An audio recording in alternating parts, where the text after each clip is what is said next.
The more you prospect, the luckier you get. Every time I hear it, read it, hear myself saying it, it puts a smile on my face. It's the title of chapter 5 in Jeb Blount's book called Fanatical Prospecting, which is a great way if you need a little encouragement and a little enthusiasm around sales. Pick up the book. Highly recommend it.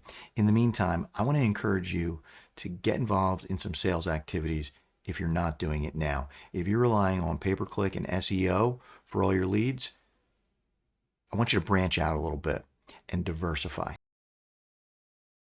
4 quick tips on how to do that, how to get started. And if any of these sound difficult to you, just book a call with me and I'll help you get started. Number 1, choose a vertical. Choose the audience that you want to start calling on.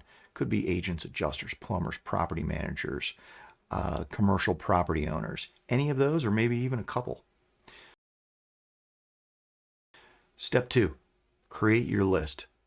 Google, Zoom Info, LinkedIn, all great resources to create your list of who you'll start to prospect. Number 3, do a little bit of research.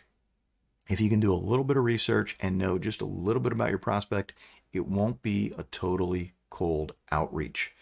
And by that, I mean, go on their website, go on their LinkedIn profile, see what they're posting, get a sense of what their leadership team looks like, learn a bit about their business. Don't spend too much time on this because you could get down in the weeds. Take valuable time away from actually going on to step number 4, which is reaching out, making contact. So start making contact. And this can be in-person, face-to-face visits, phone calls, emails, direct messages. It can be commenting on their posts in social media. I recommend any and all of these methods. Just work on building a relationship, building trust, and starting on that road of getting them to refer you. Again, if you need any help with this, book a call with me and I'll be happy to help you get unstuck. Thanks for watching. See you in the next video.